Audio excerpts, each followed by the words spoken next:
태양을 본 적 없는 생기 없는 회사원 신월포드를 만나보세요. 전설적인 트러쿤이 그를 이 세계로 던져버릴 때까지는 말이죠. 마법과 몬스터로 가득한 세계로, 마법과 몬스터들이 가득한 곳으로, 아이로 환생한 신은 강력한 마법색이 입양되어 엄청난 능력을 지닌 채 새로운 삶을 시작합니다. 볼일 없어요. 그냥 트러쿤이 일하는 중일 뿐입니다. 얼마 후 신월포드라는 8살 소년이 자신의 마법 실력을 사용하여 숲속 깊은 곳에서 사냥을 합니다. 알고 보니 일본의 셀러리맨이 신으로 환생하여 아기였을 때 자신을 거두어준 할아버지인 멀린 월포드와 함께 숲속에 살고 있습니다. 악마에게 공격당한 마차에서 그를 발견했습니다. 이제 환상세계에 있지만 그는 여전히 과거의 대부분의 기억을 가지고 있습니다. 죽은 방법을 제외하고는요. 집에 돌아와서 그는 할아버지에게 사냥 이야기를 하고 할아버지는 그가 메베지와 야생닭 3마리를 잡은 것을 대단하게 여깁니다. 머리는 그의 마법 실력이 얼마나 향상되었는지 확인하기 위해 그에게 통나무 더미에 불을 붙이는 마법을 사용하라고 합니다. 신은 쉽게 해내고 할아버지를 다시 한번 감탄하게 합니다. 하지만 그는 신에게 전투 기술과 검술도 향상시킬 때라고 말합니다. 바로 그때 머리네 친구인 멜리다라는 여자가 마이클이라는 전사, 멜리다는 신이 멧돼지를 사냥하러 간 것이 얼마나 위험했는지 불평한다. 여덟하지만 그는 자신의 마법 장비를 착용하고 있었다고 설명하며 그녀에게 안전하다고 확신시킨다. 신의 놀라운 실력을 본 미셸이 끼어들어 제안합니다. 소녀는 이제 더 고급 전투 훈련과 검술 훈련을 받을 준비가 되었다. 멜리다는 신이 어렸을 때부터 마법 장비 제작을 가르쳐 왔습니다. 마이클은 그에게 검술을 가르쳤습니다. 2년이 지나고 멀리는 신을 깊은 숲속으로 데려가 그의 첫 악마 사냥을 할 때라고 결정합니다. 그들이 절벽에 도착했을 때 멀리는 신에게 탐색이라는 특별한 마법을 가르칩니다. 절벽에 도착하자 멀리는 신에게 탐색이라고 불리는 특별한 종류의 마법을 가르칩니다. 숲 전체를 스캔하여 주변의 모든 생명체를 감지할 수 있는 마법, 생물들을 말이죠. 신은 첫 시도만에 완벽하게 성공했고 멀리는 감탄했지만 신이 이미 근처 악마의 기운을 감지했기에 반응할 시간이 없었습니다. 악마의 기운을 말이죠. 시간을 낭비하지 않고 그들은 악마를 추적했고 찾자마자 신은 즉시 마법이 부여된 자신의 검을 꺼내 몇 초 만에 악마를 죽였고 멀리는 다시 한번 놀랐습니다. 단 몇 초 만에 말이죠. 그 후 멀리는 악마 사냥이 성공적이었다고 말했고 두 사람은 집으로 향했습니다. 그날 밤 늦게 멀린 멜리다 그리고 마이클은 신의 놀라운 마법과 전투 훈련에서의 신의 놀라운 발전에 멜리다는 그가 다른 곳에서 왔을 것이라고 추측합니다. 그의 타고난 재능에 대한 유일한 논리적인 설명이기 때문입니다. 다음날 마이클과의 강도 높은 훈련 후 머리는 진지한 대화를 나누기 위해 신을 언덕으로 데려갑니다. 그곳에 도착하자 머리는 자신이 신의 친할아버지가 아니라고 말하고 신은 이미 알고 있었다고 밝힙니다. 그러자 머리는 악마의 공격으로 인한 잔해 속에서 유일한 생존자로 그를 발견하고 입양하기로 결정했던 과정을 이야기합니다. 신은 부모님에 대해 묻지만 머리는 공격 후 알아볼 수 없었기 때문에 모른다고 설명합니다. 알아볼 수 없을 정도였습니다. 이 말을 듣고 신은 그들에 대해 아무것도 기억나지 않는다고 인정하며 이미 멀린을 할아버지로 여기고 있다고 말합니다. 그는 자신을 돌봐준 멀린에게 감사를 표하며 마이클과 멜리데에게도 얼마나 고마운지 이야기합니다. 마이클과 멜리데에게도요. 이 고백에 멀리는 눈물을 흘리고 신은 그 기묘한 광경에 당황합니다. 5년 후 멀리는 신의 16번째 생일을 맞아 작은 파티를 열어 만나의 시작을 알립니다. 잔치에서 신이 삼촌이라고 부르는 데스미라는 남자는 신이 이제 어른이 되었으니 혼자서 세상에 나가도 될 나이라고 말합니다. 멀리는 신에게 실생활 기술을 가르쳐주지 못했음을 깨닫고 주저합니다. 특히 그들이 신의 능력이 얼마나 위험하고 발전된 것인지 깨닫게 된 후에는 그를 더 큰 사회로 내보내도록 하십시오. 신의 마법 능력이 얼마나 위험한지를 고려해 보십시오. 그 문제에 대해 논의하는 동안 데스문 신의 마법 능력이 너무 위험해서 신이 혼자 숲을 떠나도록 허락한다면 권력의 균형을 깨뜨릴 수 있다고 설명합니다.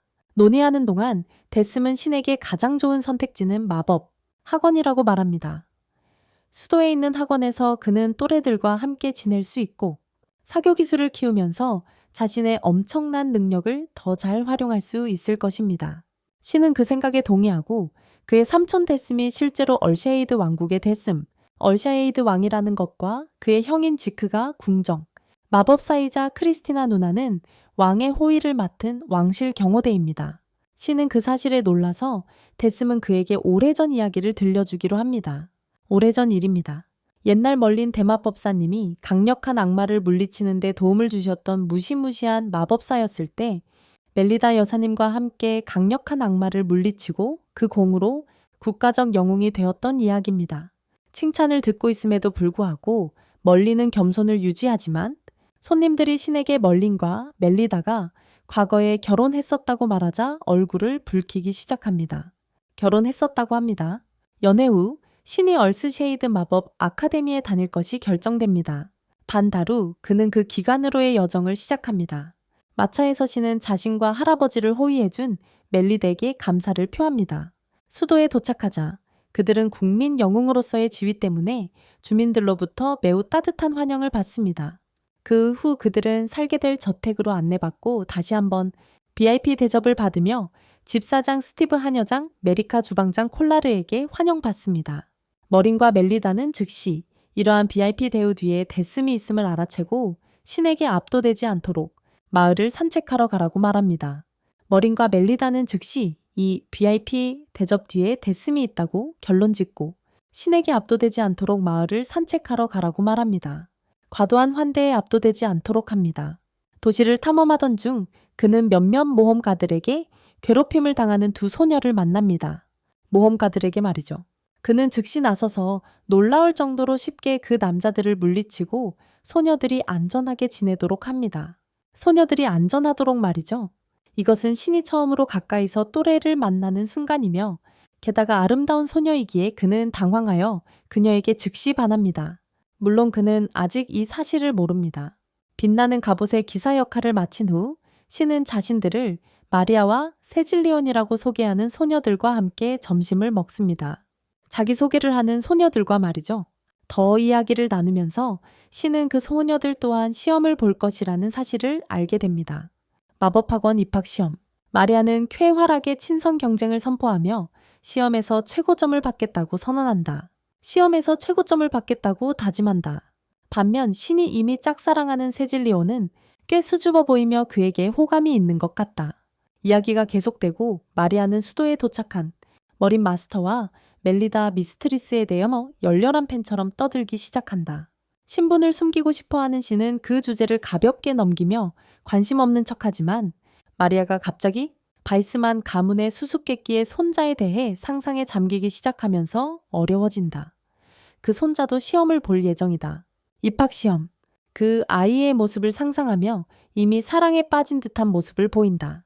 손자를 만나기도 전에 이미 사랑에 빠진 것이다.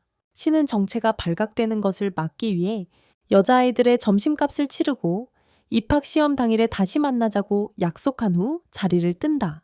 시험. 그가 떠난 후 마리아는 세질리온에게 신이 얼마나 사랑에 빠진 모습인지 놀리기 시작하고 신이 어디서 왔는지 궁금해한다. 입학시험 당일 모든 지원자들은 얼스쉐이드 마법 아카데미에 도착하여 시험을 치른다. 시험을 치르기 위해 신이 도착하자 그는 특히 시험에 합격하면 세질리온을 다시 만날 수 있다는 생각에 최선을 다하겠다고 마음속으로 다짐합니다. 시험에 합격하면 세질리온을 다시 만날 수 있기 때문입니다. 합격자 발표 게시판을 확인하는 동안 쿠르트라는 건방진 귀족이 그를 위협하려 하지만 신은 재빨리 그에게 누가 상관인지 보여줍니다. 카트 리츠베르크의 상속자인 쿠르트는 자신의 신분을 자랑하며 신을 깔보려 합니다. 신은 조금도 위협받지 않았지만 누군가 쿠르트의 횡포를 제지하며 계속 권력을 휘두르면 처벌받을 것이라고 경고합니다. 그의 권력을 함부로 휘두르면 말입니다. 건방진 학생은 왕자님을 보고는 움찔하며 태도를 바꿉니다. 어거스트가 그에게 다가온다. 왕자는 이미 신의 정체를 알고 있는 듯하며 자신을 데켄 왕의 아들이라고 소개한다. 신은 이 말을 듣고 크게 기뻐하며 곧바로 그를 사촌이라고 부른다. 한편 마리아와 세질리온을 포함한 다른 학생들은 그 광경을 지켜보며 신이 왕자에게 얼마나 편하게 대하는지 어리둥절해한다. 곧 시험이 시작되고 모든 학생들은 먼저 필기 시험을 치른다. 그 후 실기 시험 시간이 되고 신은 학생들이 주문을 외우며 마법을 쓰는 것을 보고 큰 충격을 받는다. 그는 전에 자신과 나이가 같은 사람이 마법을 사용하는 것을 본 적이 없었기에 눈앞의 광경은 기대치를 훨씬 밑도는데 그들은 주문을 외울 뿐만 아니라 마법 또한 그의 것에 비해 매우 약합니다. 그의 마법은 그의 것에 비해 매우 약합니다. 그의 차례가 되자 강사는 그의 힘을 제어하라고 간청합니다. 왕이 그의 엄청난 능력에 대해 말했기 때문입니다. 결과적으로 신은 가장 약한 마법을 사용하기로 하지만 그 결과는 여전히 너무 강력해서 방이 무너질 뻔했습니다. 시험의위원회는 비공개 회의를 열고 결론을 내립니다. 그의 실력을 본 후 현자의 손자가 최고 점수를 받아야 한다고. 다음날 신은 합격 후 제복을 받으러 갑니다. 그리고 입학시험에서 최고 점수를 받았으므로 해야 한다는 것을 알게 됩니다. 입학식에서 신입생 대표로 연설을 해달라고 했어요. 신은 오거스트가 연설하는 게 더 적합하다며 그 일을 피하려고 했지만 연설을 잘하니까요. 하지만 결국 귀족 학교의 전통에 따라 귀족이라고 특별 대우는 없었기에 그 책임을 떠맡게 되었어요. 오거스트와 다른 학생들과 함께 가는 신을 마리아는 자신이 수석이 아니라는 사실에 조금 실망한 채 바라보고 있었고 카이실리아는 수줍게 그를 바라보았습니다.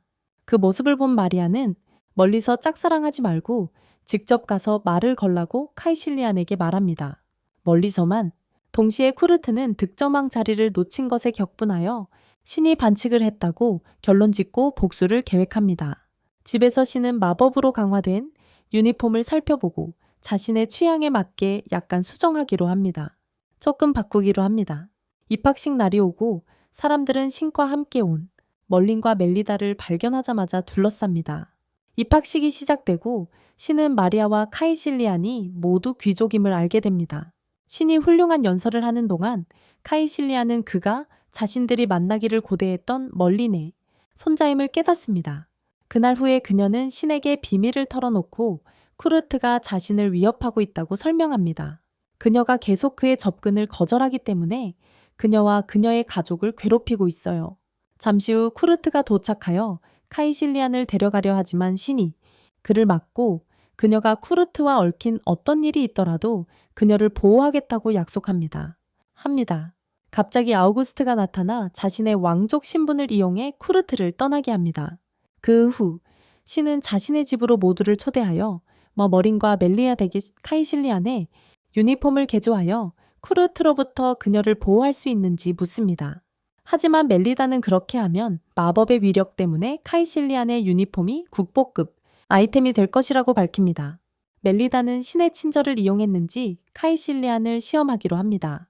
결국 카이실리안은 모든 것을 털어놓고 보호가 간절했었다고 인정합니다. 하지만 부끄러워하며 집을 떠나기 전에 멜리다는 그녀가 보호받을 자격이 있음을 증명했기에 그녀를 돕기로 합니다. 그날 저녁 때 시엠은 신에게 자신이 국가적 보물을 만들 수 있다는 사실을 절대 발설하지 말라고 합니다. 그렇지 않으면 왕국 간 전쟁으로 이어질 수 있기 때문입니다. 그리고 아우구스트와 그의 경호원인 줄리어스와 토르의 유니폼에 마법을 걸어달라고 부탁합니다. 그날이 끝날 무렵 신은 친구들의 유니폼에 마법을 걸었지만 마리아는 현명하게도 자신의 유니폼에는 마법을 걸지 않겠다고 거절합니다. 국가적 보물을 소지하는 것을 원치 않기 때문입니다. 그녀의 소유물로 가지고 싶지 않아서입니다. 카이실리아는 특히 기뻐하는데 그녀에게 그 마법은 신이 자신을 항상 그녀를 보호해 주었어요. 그녀는 그에게 감사를 표했고 그는 앞으로 그녀를 집에 데려다 주겠다고 제안했어요. 이미 늦었으니 신은 순간이동 마법을 사용해서 모두를 집에 데려다 주겠다고 제안했어요. 비밀로 해야 할 일이었지만요. 다음날 신이 카이실리안의 집으로 데리러 가기 전에 멜리다 할머니는 그에게 마법을 신중하게 사용하고 함부로 자랑하지 말라고 당부했어요.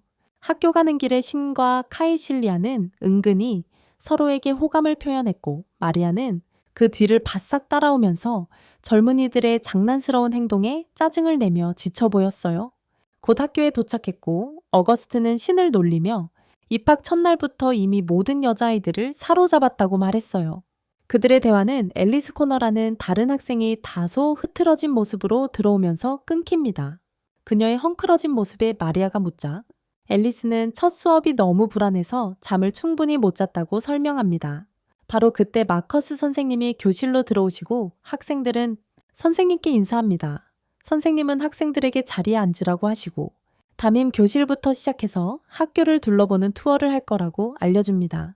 투어 중에 선생님은 공격, 마법, 연구회 삶의 질 연구회, 그리고 신체 강화 연구회 등 연구회들을 소개합니다. 투어 중에 그는 그들에게 공격 마법 연구회, 삶의 질 연구회, 그리고 신체 강화 연구회라는 연구회들을 알려줍니다. 이 모든 모임들은 동아리 활동처럼 학생들이 하는 활동이에요. 학생들이 하는 거죠. 율리우스는 만약 왕자 아우구스트를 위한 왕실 의무가 없었다면 신체 강화 연구회에 바로 들어갔을 거라고 말해요. 하지만 아우구스트는 자신의 왕족 신분은 마법 아카데미에서는 중요하지 않고 원하는 모임에 자유롭게 들어갈 수 있다고 설명해요. 자기 신분은 마법 아카데미에선 중요하지 않으니 원하는 모임 어디든 들어갈 수 있다고 말이죠. 원하는 곳에 들어가면 된다고요. 앨리스는 신에게 어떤 모임에 들어가고 싶냐고 묻지만 그는 아무런 선호도가 없다고 말해요. 딱히 없다고 합니다. 아우구스트가 그 말을 듣고 돌리면서 아마 어떤 연구회든 다 잘 어울릴 거라고 말해요. 어느 연구회든 다 잘 맞을 거라고요. 그러고는 신에게 스터디 그룹을 처음부터 만들 것을 제안하고 선생님도 그 생각을 지지합니다. 그들은 신이 연마하는 초월적인 마법 스타일을 배우는 그룹이 될 것이라고 제안합니다. 신이 연마하는, 즉시 신의 반 친구들인 린 허그스 유리 칼튼, 그리고 토니 프라이다리, 그의 새로운 스터디 그룹에 들어가고 싶다고 선언합니다. 선생님은 5명의 구성원과 학과 지도 교수가 필요하며 시작하기 전에 신청서를 제출해야 한다고 지적합니다. 선생님은 학과 지도 교수가 되겠다고 자원하고 세질리온도 관심을 보여 리는 그룹 이름을 궁극의 스터디 그룹이라고 제안합니다. 신은 그 이름을 별로 좋아하지 않지만 다른 사람들이 모두 좋아해서 어쩔 수 없이 그대로 쓰게 되었다.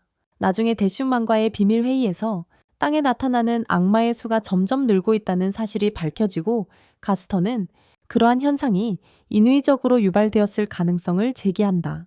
결과적으로 대슈망은 악마 사냥꾼 협회에 그 원인을 조사하고 밝혀낼 것을 명령한다. 한편 레이트버드 저택에서는 쿠르트의 아버지가 마법 학원에서 귀족이라는 신분을 이용해 사람들을 겁주는 쿠르트를 나무란다.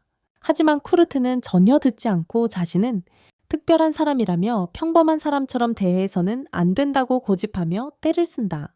자신은 특별한 사람이고 평범한 사람처럼 다뤄서는 안 된다고 말한다. 그의 아버지는 주먹으로 그를 기절시킨 후 그의 잘못된 행동에 대한 벌로 방에 가두기로 합니다. 다음날 반 아이들은 쿠르트가 벌을 받았다는 것을 알게 되고 신은 마침내 쿠르트가 왜 그런 태도를 보이는지 묻습니다. 반 친구들은 그가 중학교 때는 그렇지 않았다고 설명하고 심지어 한 친구는 그가 스트롬 선생님 수업을 듣기 시작하면서부터 변했다고 말합니다. 실험실 수업 말이죠. 학생들은 스트롬이 다른 왕국에서 추방당해 선생님이 되었다고 설명합니다. 그는 마법의 서툰 학생들을 가르치고 실력을 향상시키도록 도와주겠다고 제안했지만 대부분의 학생들은 수상쩍다고 생각해서 거절했습니다. 특히 스트롬은 양쪽 눈의 안대를 하고 있기 때문입니다. 한편 레이트버그 저택에서 스트롬이 도착하여 쿠르트의 어머니와 이야기합니다. 그녀는 더 이상 아들을 이해할 수 없고 아들과 남편 사이의 긴장감 때문에 매우 불편하다고 한탄합니다. 스트롬은 의심스러운 미소를 지으며 아들과 이야기해서 순종하게 만들겠다고 말합니다. 그는 쿠르트의 방으로 가서 그가 바닥에 묶여있는 것을 발견합니다. 그러자 스트롬은 그가 특별한 사람이며 원하는 것을 무엇이든 얻을 수 있다고 상기시키기 시작합니다. 그의 말은 쿠르트를 더욱 격분시켰고 그는 스트롬에게 소리를 지릅니다.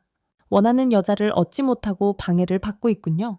이 말을 들은 스트롬은 그에게 흑마법을 주입하며 그의 앞길을 막는 어떤 장애물이든 처리하라고 말합니다. 그 후 스트롬은 음흉한 표정을 지으며 저택을 떠납니다. 다음 날 점심시간 어거스트는 쿠르티를 핑계삼아 신을 놀립니다. 더 이상 위협이 아니지만 계속해서 카이실리안을 호위하며 말이죠. 두 사람 모두 당황하여 즉시 변명을 늘어놓고 그 모습에 온 반이 웃음을 터뜨립니다. 학생들 중 한 명이 탐색 마법을 이용하여 원거리의 위협을 감지할 수 있다는 이야기를 합니다. 그래서 신이 그 개념을 설명하다가 실수로 자신이 10명을 죽였다는 사실을 밝힙니다. 9번과 10번은 순서가 바뀌어야 자연스러운 한국어가 됩니다. 9번과 10번은 순서가 바뀌어야 자연스러운 한국어가 됩니다. 10살 때 키가 몇 미터나 되는 악마곰을 만났어요.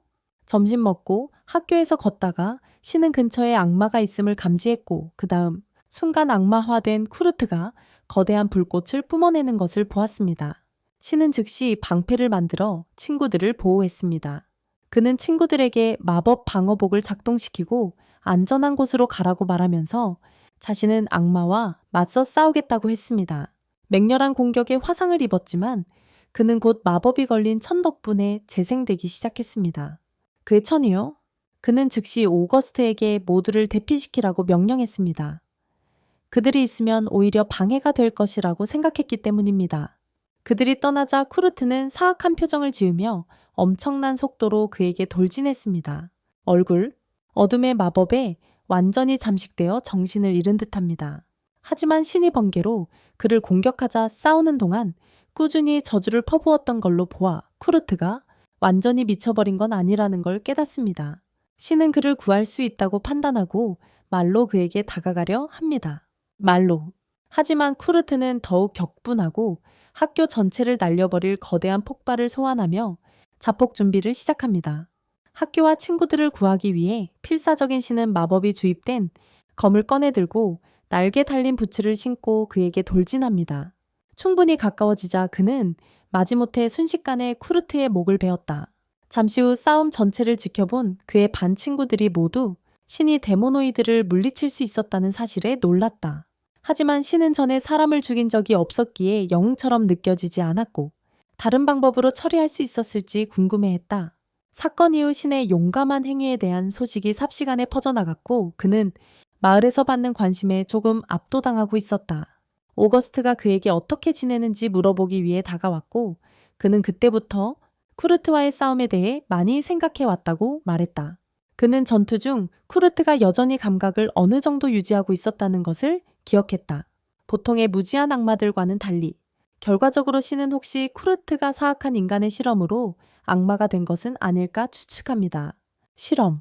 집으로 돌아온 대시움 왕은 신에게 훈장을 수여하기 위해 근위병들과 함께 옵니다. 그의 공로에 대한 1등 공훈 훈장을 멀리는 즉시 대시움에게 신을 정치적인 목적으로 이용하지 않겠다는 약속을 상기시킵니다.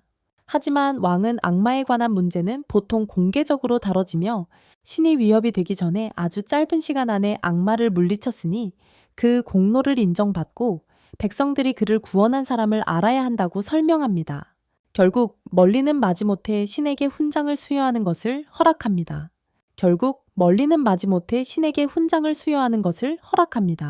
멜리다는 신이 얼마나 빨리 또다시 공영에 처하는지 놀랍니다.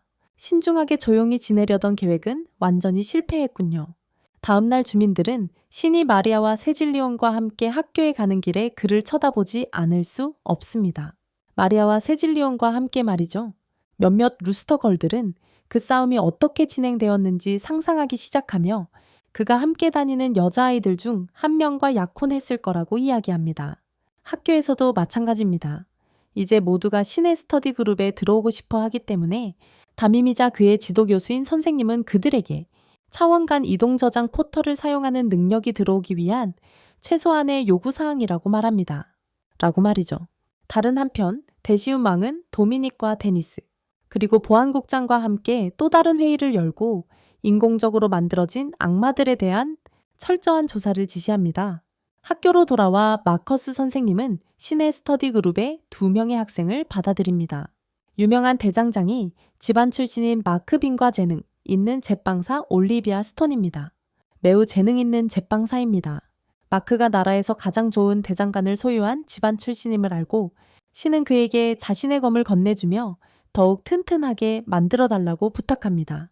마크는 더 나은 검을 만들 수 있지만 그럴 경우 훨씬 더 잘 부러질 것이라고 설명합니다. 나중에 보안국 조사관 알트와 카를로스는 스트론이 그를 만나러 간 직후 쿠르트가 악마로 매도당했다는 것을 알게 된 그들은 집으로 돌아갑니다. 그들은 그의 집에 도착해서는 무슨 일이 있었는지 묻는 등 먼저 가벼운 대화를 나눕니다. 그의 눈에 대해서요. 그들이 그가 눈이 보이지 않는데도 볼 수 있다는 것을 알아채자 스트론은 자신이 태어날 때부터 그랬다고 설명합니다. 다른 제국의 귀족이었지만 권력 다툼 중 고향에서 눈을 잃었습니다. 조사관들은 그에게 악마의 시체에 대한 연구를 하고 있다고 말하고 그가 고위 마법사이니 절차를 돕고 통찰력을 공유해달라고 요청합니다. 그의 통찰력을 공유해달라고 요청합니다. 학교로 돌아온 신은 마크가 자신을 위해 어떤 종류의 검을 만들어야 할지 고민하며 말합니다. 얇은 칼날이었으면 좋겠다고 합니다. 하지만 쉽게 부러질 수 있다는 사실에는 그다지 만족하지 못합니다. 친구들은 쉽게 새 검을 구할 수 있으니 나쁘지 않은 생각이라고 말합니다. 하지만 신은 용돈을 많이 받지 못한다고 말합니다. 친구들은 놀라지만 그는 할머니가 돈의 소중함을 알도록 너무 많은 용돈을 주지 말라고 멀린에게 말씀하셨다고 설명합니다. 어리석은 SS 랭크 15살이니까 당연한 거겠죠. 다음으로 신은 마리아와 세실리안에게 집으로 돌아가는 길에 마크의 작업실에 데려다 달라고 부탁합니다. 그들은 동의하지만 마리아는 올리비아의 빵집에도 가고 싶다고 말합니다. 새로운 페이스트리를 맛보고 싶어서 참을 수가 없어요. 한편 알트와 카를로스는 스트론과 함께 본부에 도착합니다. 그들은 그를 안으로 데려가 쿠르트의 시체가 있을 법한 곳으로 향합니다. 하지만 그곳에 도착하자 스트론은 많은 병사들에게 매복을 당합니다. 그러자 조사관들은 그것이 스트론이 빠져든 함정이었다고 밝히는데 그 이유는 왕이 악마의 정체를 대중에게 비밀로 유지했지만 어떻게든 스트론은 이미 알고 있었기 때문입니다. 상황이 탄로 났음을 알게 된 스트론은 자신이 알고 있었다고 밝히며 자신이 쿠르트를 실험했기 때문에 그 일에 책임이 있다고 인정합니다. 사악한 미소를 지으며 그는 쿠르트가 실망시키지 않고 그의 음악에 아주 멋지게 춤을 추었다. 이 말을 들은 경비병들은 엄청난 힘을 가진 마법사를 공격할 준비를 한다. 한편 신과 그의 친구들은 함께 집으로 돌아가는 길에 이야기를 나누던 중 근처 벽이 폭발로 무너진다. 먼지가 가라앉자 학생들은 안을 들여다보고 경비병들에게 둘러싸인 스트론 씨를 본다. 경비병들에게 쿠르트의 죽음에 그를 책임지고 있는 신은 새로운 검을 들고 곧바로 그에게 돌진한다. 검을? 두 사람은 치열한 싸움을 벌이다가 스트론이 하늘로 날아올라 그곳에 머물며 현자의 손자의 비행 마법 사용 불능을 조롱한다. 신이 화가 나서 날아다니는 부츠를 신고 그에게로 가서 검으로 공격하며 마법을 함께 사용합니다. 마법을 결합한 검격을 날립니다. 격분한 스트론은 공격을 막아내고 거대한 폭발이 일어나 신의 검이 부러집니다. 신의 검이 부러졌습니다. 먼지가 가라앉자 스트론의 눈가리개가 파괴되었고 붉은 눈이 드러나면서 그 또한 데모노이드임을 암시합니다. 신은 이성을 유지하는 데모노이드를 보고 놀라지만 스트론은 자신에게 이성이란 없다며 이제 인간의 목숨은 아무런 의미가 없고 죽이거나 이용할 것이라고 선언합니다. 하지만 신은 그것을 허락하지 않고 다시 스트론을 공격합니다. 이번에는 연쇄 반응 마법으로 그를 덮쳐 폭발을 일으킵니다. 그를 완전히 없애버린 것 같습니다. 전투 후 마이클의 후계자이자 기사단장인 도미닉 가스터가 데니스와 함께 신이 이미 위협을 제거했는지 확인하러 옵니다. 그리고 위협을 신이 이미 처리했음을 확인합니다. 이미 위험을 제거했습니다. 왕궁 마법 부대의 대장인 알제른 루퍼트라는 사람도 와서 신의 용감함을 칭찬하고 모두를 구해준 것에 감사를 표합니다. 그런 다음 루퍼트는 그가 어떻게 악마를 물리칠 수 있었는지 묻고 신은 자신이 태양의 빛을 모아 거대한 열선으로 발사했다고 말합니다. 그가 태양 에너지를 사용하여 스트론을 물리친 방법을 설명한 후 모두들 놀라고 그는 자신의 열선이 자신이 만든 작은 분화구들이 유리로 변한 유일한 이유였는지 궁금해한다. 그의 작은 분화구들이 유리로 변한 이유가 열선 때문이었는지 궁금해한다. 다른 곳에서는 스트론이 아직 살아있다는 것이 드러난다. 그는 간발의 차로 죽음을 피했다는 생각에 신이 정말 위험하다고 판단하고 계획을 망치지 않도록 더 조심하기로 합니다. 나중에 멜리다와 마리아는 신과 세질리온이 서로 얼마나 깊이 사랑하는지 수군거린다. 서로를 얼마나 깊이 사랑하는지 이야기한다. 그들 둘을 제외한 모두가 그들의 애정을 눈치채지만 그들은 연애 경험이 없어서 모른다. 그 둘을 제외하고는 모두 그들의 감정을 알아차리지만 두 사람은 연애 경험이 없어서 모른다. 얼마 후 신은 오거스트에게 스트론과의 싸움이 얼마나 이상했는지 설명한다. 그는 자신이 똑같은 주문을 혼자 시전했을 때는 그런 폭발이 일어나지 않았다고 말합니다. 시설 내에서의 폭발은 일어나지 않았다고 합니다. 그러고는 체넨 스트론이 도주하기 위해 폭발을 미끼로 증폭시켰을 것이라고 결론 짓습니다. 그가 도망칠 수 있도록 말이죠. 스트론이 여전히 위협이 될 수 있다는 것이 분명해지자 어거스트는 신에게 왕이 그에게 필요한 무기를 얻도록 기꺼이 후원할 것이라고 알립니다. 왜냐하면 그가 마물을 상대할 수 있는 유일한 사람이기 때문입니다. 곧 그들은 마크의 작업장에 도착하고 올리비아가 이미 거기에 있다는 것을 보고 놀랍니다. 하지만 다른 여자들이 와서 신문을 위해 그녀를 데려갑니다. 처음에 수석 대장장이는 방해를 원치 않았지만 그의 작업장 사람들의 실력이 뛰어나고 신이 원하는 어떤 종류의 거미든 만들 의향이 있습니다. 원하는 대로요. 다른 한편 제스트라는 남자는 악마의 수 증가로 인한 혼란을 이용해 스스로 왕국을 장악하려고 계획합니다. 자신의 왕국을 차지할 기회로 삼으려 합니다. 킨타운에서 신은 세질리온에게 보석을 사주기로 하지만 사실에 집중합니다. 마법을 견딜 수 있고 외모는 상관없어야 해요. 하지만 세질리온이 예쁜 것을 더 좋아한다는 것을 알게 되자 그녀가 원하는 것이라면 무엇이든 사주기로 합니다. 결국 그는 그녀가 좋아할 아름다운 반지를 골라줍니다. 나중에 신은 차려입고 시상식에 참석합니다. 왕과 귀족들 앞에 서게 되어 그는 과분한 영광과 함께 압도되는 감정을 느낍니다. 그에게 왕국의 영웅이라는 칭호를 수여하는 상을 받는 자리였습니다. 시상식에서 데셈 왕은 신을 정치적으로 이용하지 않겠다는 약속을 재차 강조하며 귀족들에게 그를 그들의 다툼에 끌어들이지 말 것을 촉구합니다. 그의 약속과 그 약속을 어기면 바이스만과 그의 가족이 왕국을 떠나게 될 것이라고 시상식에 참석한 모든 사람들에게 알립니다. 다음날 신의 집은 새롭게 영웅이 된 그를 보기 원하는 시민들로 둘러싸였습니다. 그래서 그는 학교에 걸어가는 대신 집안에서 포털을 열어 마리아와 세질리온과 함께 학교로 갑니다. 집에서 포털을 열어 마리아와 세질리온과 함께 학교에 갑니다. 학교에 도착하자 그의 이상한 이동 마법에 나머지 반 친구들은 놀라워했고 그는 순간이동과는 좀 다르다고 설명하려 했다. 순간이동 개념과는 다르다고. 그의 포털 개념이 이해하기 어렵긴 했지만 같은 스터디 그룹이니 언젠가 이해할 거라고 자기가 가르쳐 주겠다고 확신시켰다. 그 생각에 신은 아이디어를 떠올리고 그들의 능력을 향상시키기 위한 훈련 캠프를 열기로 결정했다.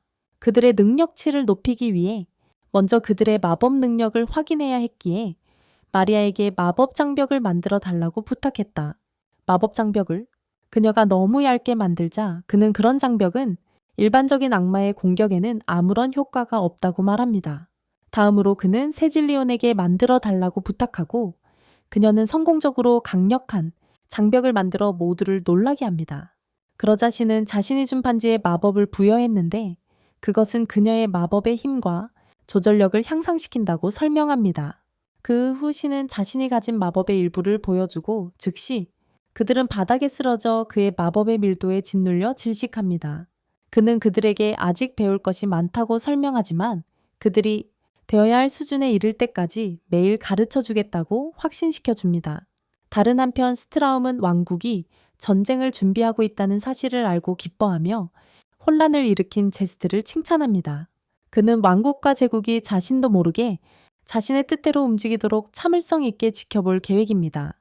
신은 친구들과 함께 집으로 돌아와 포털이 얼마나 유용해졌는지 설명합니다. 새로운 명성 때문에 그냥 걸어서 학교에 갈 수 없게 되었기 때문입니다. 학교에 마리아와 세질리오는 기술적으로 위대한 머리네 2세대 제자들이 된다는 사실에 기뻐하지만 현명한 사람은 신이 자신의 대부분의 지식을 스스로 배웠다고 설명합니다. 대부분을 스스로 배웠다고 그들을 격려하기 위해 그는 이제 그들이 불가능하다고 생각했던 신의 관문 마법을 사용할 수 있다는 것을 보여줍니다. 그들은 그것이 불가능한 일이라고 생각했습니다. 이 모습은 그들에게 신을 따라잡기 위해 더욱 노력하도록 영감을 줍니다. 신, 그 녀석은 그 마법을 익히는데 얼마나 오래 걸렸는지 말하는 것을 잊었습니다. 다음날 신은 자신을 위해 만들어진 시제품 검을 보러 스미스의 작업장으로 돌아옵니다. 그를 위해 만들어진 것입니다. 그러자 어거스트는 신과 이야기하며 전쟁이 임박했으니 그 검을 군대를 위해 대량 생산하는 것을 제안합니다. 전쟁이 임박했기 때문입니다. 어거스트는 제국이 알 수 없는 이유로 그들을 공격하고 있다고 설명합니다. 상황이 매우 악화된다면 군대는 학생들까지 징집하여 싸우게 할 수밖에 없을 것입니다. 아우구스투스는 신이 지금까지 도와준 것에 대해 왕국이 진심으로 감사하고 있음을 분명히 합니다. 그리고 그를 전쟁에 끌어들이거나 다른 정치적 문제에 휘말리게 하지 않겠다고 말합니다. 본인의 의지에 반하여.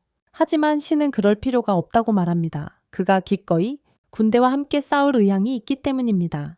그는 친구들이 위험에 처했다면 기꺼이 전쟁터로 달려가 그들을 구할 것이라고 말합니다. 그들을 다른 한편 제스트의 정보가 잘못되었다는 것을 깨달은 제국 황제는 경로합니다. 틀렸어. 알고 보니 그 왕국은 악마의 공격으로 황폐해지지 않았어. 왜냐하면 그들도 전쟁 준비를 하고 있었거든. 제스트가 나라를 떠났다는 사실을 알게 된 황제는 더욱 경노하여 그를 조종한 죄로 사냥해서 처형하겠다고 맹세해. 갑자기 제국이 악마들에게 포위되었다는 보고를 받고는 남은 나라를 지키기 위해 군대의 즉각적인 후퇴를 명령해.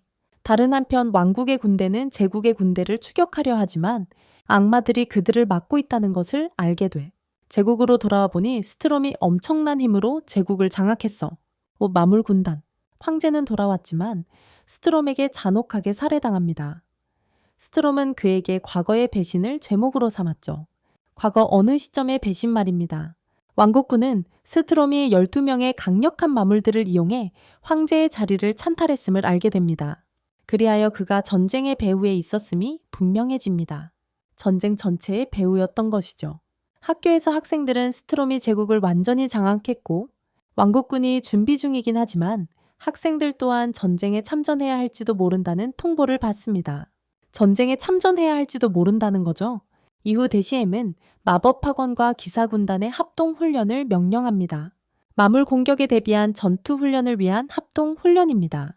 학생들은 그 소식에 달가워하지 않고 마리아는 마법학원은 마법을 연구하지만 기사 군사학교 학생들은 하루 종일 운동만 하는 체육인들이라고 설명합니다.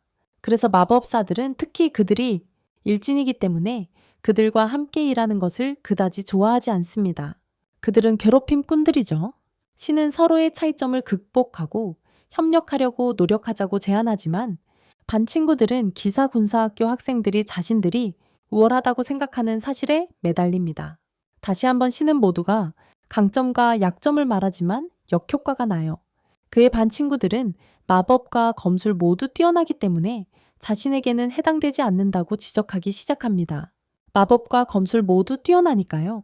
그들은 모두 그가 어떻게 전투에서 그렇게 능숙해졌는지 궁금해하며 그는 또 다른 충격적인 사실을 밝히며 말합니다. 전설적인 마이클에게 훈련받았다고 밝히죠.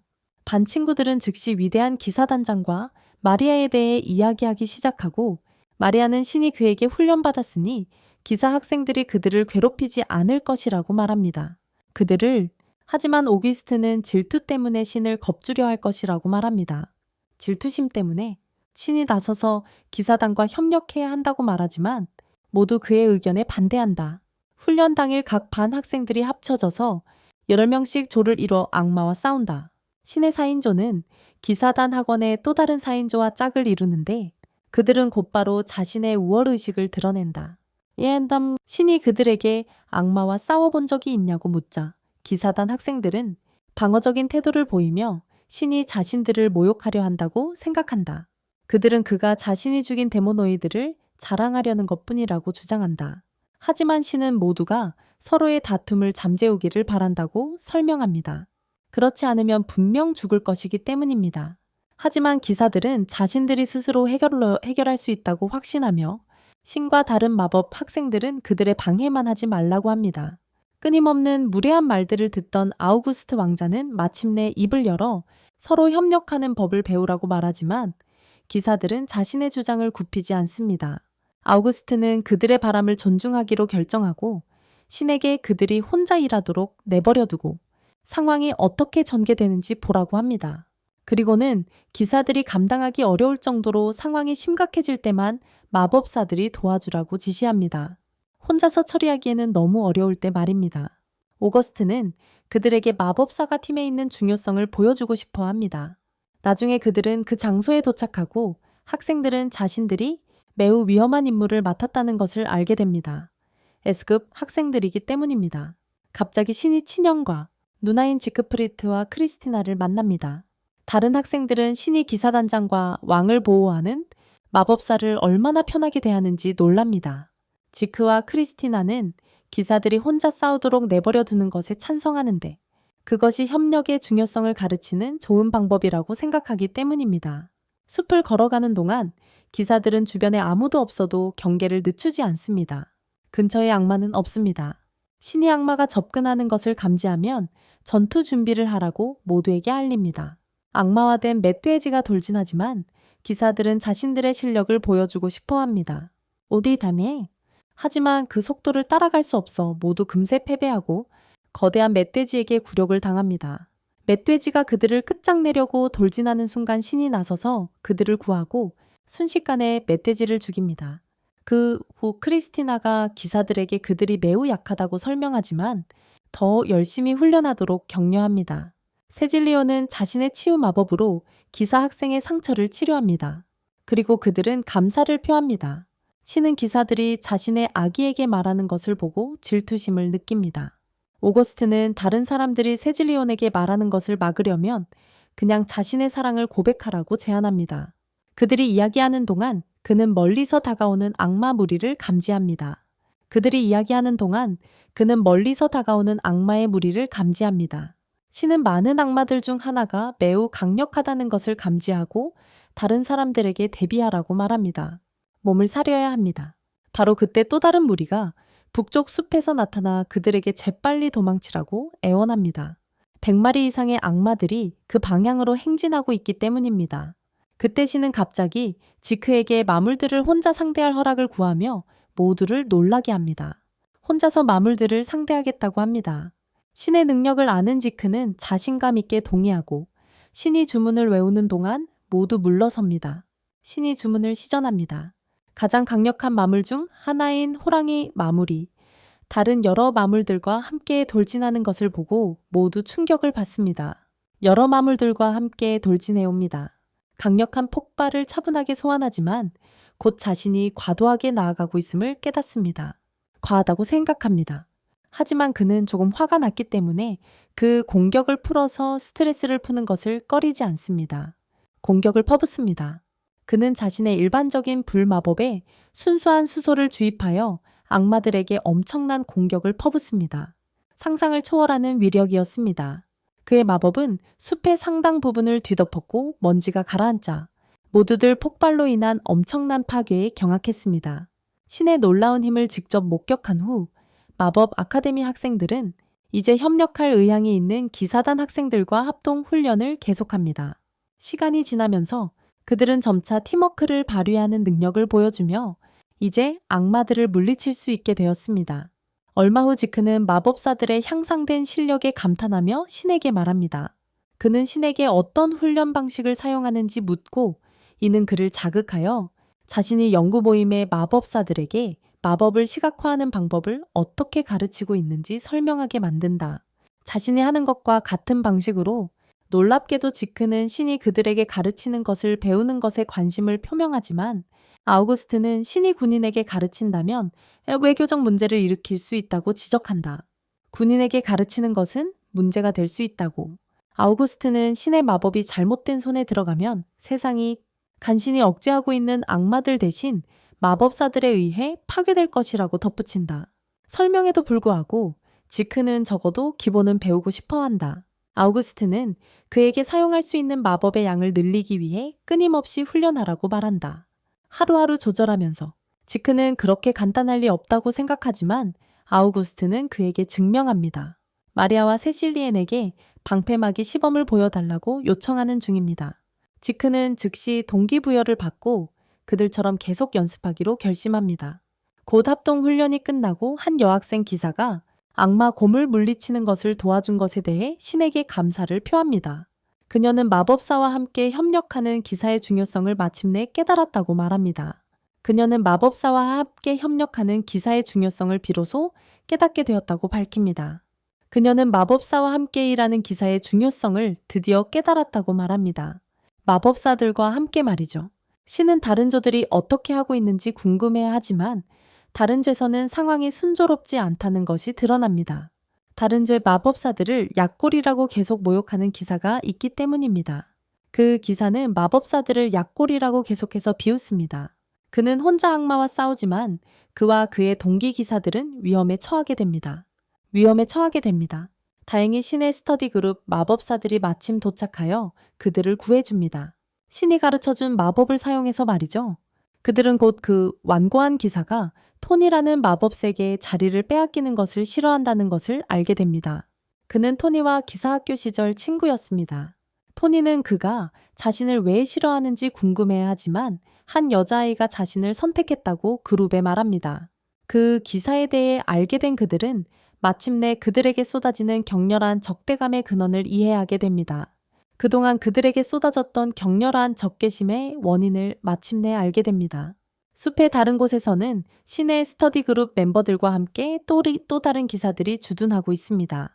신의 스터디 그룹 멤버들과 함께 다른 기사들이 배치되어 있습니다.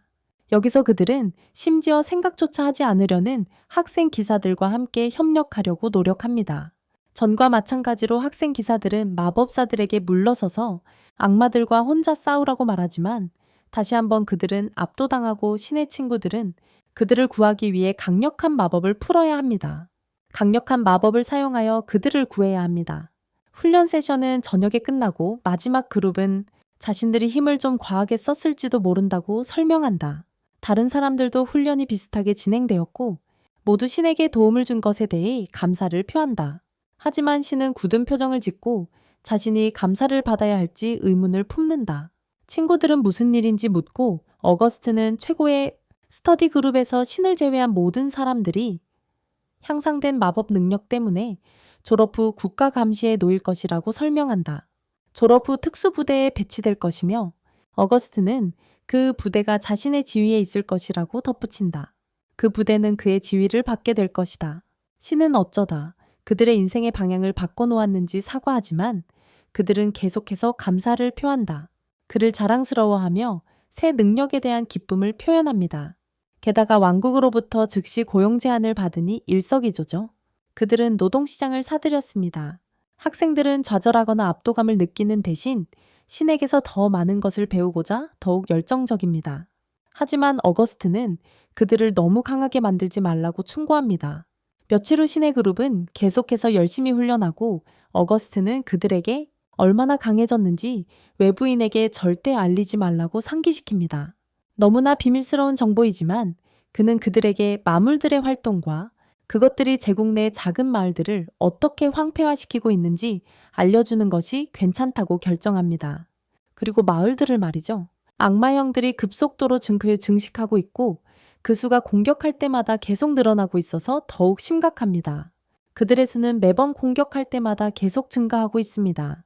슈트라움이 쿠르트에게 했던 것처럼 어둠의 마법으로 더 많은 사람들을 악마형으로 변형시키고 있다는 것이 분명해집니다.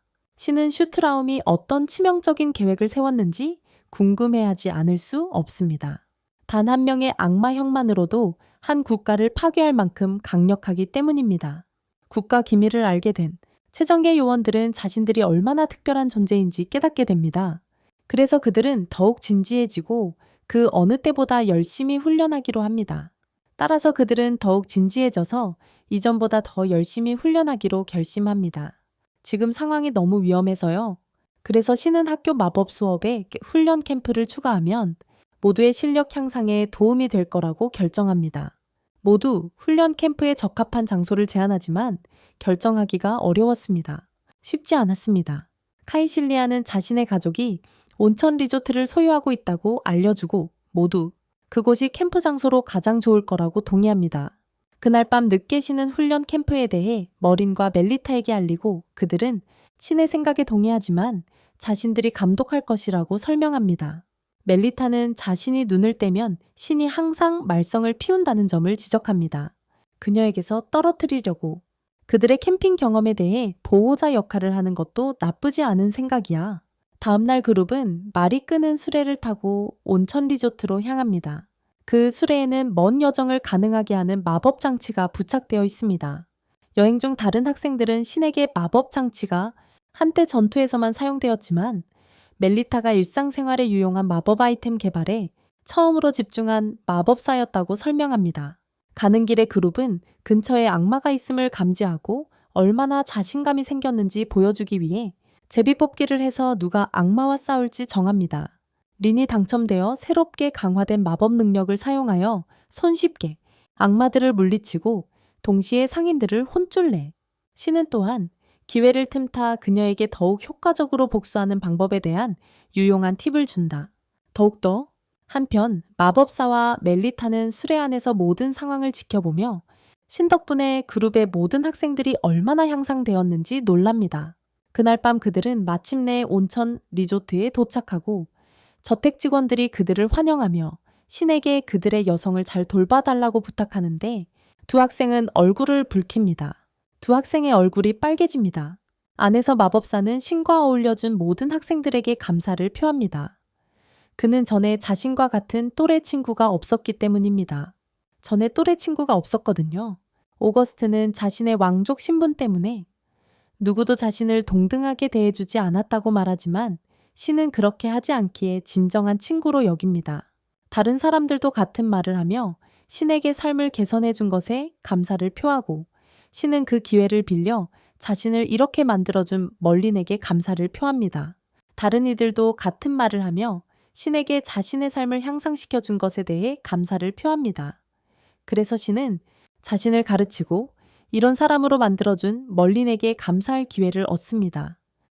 이 말을 들은 노인은 감정에 북받쳐 눈물을 참기 어려워합니다.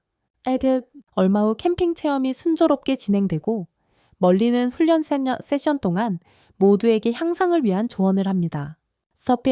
멜리다 또한 학생들을 가르치는 것을 돕고 신은 자신의 보호자들이 현재 캠프는 그가 바랐던 것보다 훨씬 좋아졌습니다. 신의 훈련 세션 동안 어른들은 다시 한번 학생들이 이제 주문을 외우지 않고도 마법을 쉽게 시전할 수 있다는 사실에 감탄합니다. 하지만 신은 여전히 그들이 마물과 싸울 준비가 되었다고 생각하지 않고 자신을 포함한 모두가 스트라안의 마물 군대에 전력을 감당할 수 있기 전에 더 많은 훈련이 필요하다고 제안합니다. 나중에 신은 학생들에게 새로운 주문을 시도해보고 싶다고 말하고 자신이 방패가 필요 없다고 말했음에도 불구하고 모두는 그가 시도하려는 어떤 터무니없는 일에도 대비하기 위해 방패 장벽을 소환합니다. 그는 모든 학생들에게 새로운 주문을 시전하기 시작하고 그래서 모두가 놀라움에 마음의 준비를 하세요. 하지만 신은 새로운 마법이 아니고 폭발 마법의 모든 에너지를 한 방향으로 응축한 것이라고 설명합니다. 결과는 또 다른 엄청난 위력의 광선으로 광대한 지역을 관통하는 거대한 길을 만듭니다. 그 결과는 또 다른 엄청나게 강력한 광선으로 전체 풍경을 가로지르는 거대한 길을 만듭니다. 전체 풍경을 관통합니다. 신은 자신의 업적을 자축하지만 멜리다는 예상치 못한 수준의 파괴를 인정한 신의 무모함에 분노합니다. 신은 그 정도의 파괴를 예상하지 못했다고 인정하며 멜리다는 그의 무모함에 격분합니다. 그러자 아우구스트는 신에게 왕국으로 돌아갈 수 있도록 도와달라고 부탁하며 제국의 현재 상황을 보고받고 싶어 합니다. 제국 상황 보고를 받기 위해서입니다. 신은 유용한 자신의 게이트 중 하나를 만들고 문을 통과하듯이 그와 오그는 왕국으로 돌아왔습니다. 도착하자 신은 엘리자베스라는 소녀를 소개받고 그녀와 어에거스트가 약혼했다는 사실에 충격을 받습니다. 하지만 엘리자베스는 어거스트가 여동생 메이를 두고 그들이 흠모하는 멜리다를 만나러 데려오지 않은 것에 화가 나 있습니다. 그러자 메이는 신에게 자신을 소개하며 멜리다의 열렬한 팬이라고 설명합니다.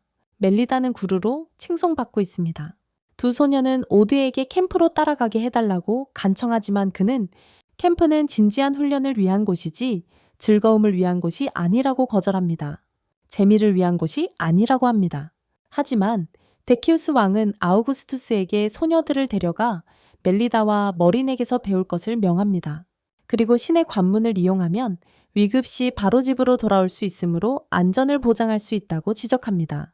얼마 후 오그는 약혼녀와 여동생에게 국가적 영웅들 앞에서 예의를 갖추라고 일깨워주지만 엘리자베스는 자기 남자에게 다른 여자들이 접근하지 못하게 하려고 왔다고 말합니다. 아우구스투스가 항상 신에 대해 이야기하는 것을 떠올린 엘리자베스는 질투심에 폭발하지만 아우구스투스는 신에게 이미 여자친구가 있다고 설명합니다. 그러자 오그는 신에게 여자친구를 공식적으로 만들 것을 압박할 기회를 잡습니다. 그리고 신과의 관계를 공식화하라고 압박합니다. 엘리자베스는 질투심에 휩싸여 화를 내지만 아우구스투스는 신에게 이미 여자친구가 있다고 설명합니다. 그러자 오그는 신에게 와의 관계를 공식화하도록 압박할 기회를 잡습니다. 시질리온에게 마무리를 짓게 해주고 싶지만 신은 시질리온이 어떻게 생각할지 잘 모르겠다고 말합니다. 시질리온의 반응이 어떨지 확신할 수 없다고 합니다. 이 말을 들은 오그는 신에게 용기를 내서 고백하고 사귀자고 말하라고 조언합니다. 둘만의 관계로 발전시키라고 합니다. 나중에 캠프의 새로운 여자아이들이 멜리다를 찾아가고 메이는 특히 멜리다의 손을 잡았을 때 매우 기뻐합니다. 손을 잡았을 때 매우 기뻐하는 모습을 보입니다. 멜리다는 신이 예전에 자신의 손을 잡았던 재밌는 이야기를 해주고 다른 학생들은 그를 놀리는 기회를 놓치지 않습니다. 하지만 시질리오는 신을 비웃지 않고 두 사람의 아이들이 너무 귀여울 거라고 말하며 기꺼이 아이들의 손을 잡아줄 거라고 말합니다. 그 말을 내뱉고 나서야 비로소 그 의미를 깨닫고 그녀는 갑자기 얼굴이 화끈거리는 수치심에 휩싸였다. 그녀가 황급히 도망치자 신은 마침내 그녀가 자신에게 관심이 있다는 것을 깨닫고 오그는 그걸 알아채는데 그렇게 오래 걸린 자신이 놀라웠다. 글쎄 오거스트 사랑에 대해 무지한 건 뛰어난 지능의 소유자만 가능한 일이지. 잠시 후 신은 혼자서 밖에 있는 세질리온을 찾아간다. 두 사람은 처음 만났던 날을 떠올리며 서로 칭찬을 주고받다가 신은 마침내 용기를 내어 그녀에게 자신의 마음을 고백한다. 그러자 세질리온은 자신도 그를 사랑하지만 그가 항상 자신에게 친절한 것뿐이라고만 생각했다고 털어놓는다. 고백한다?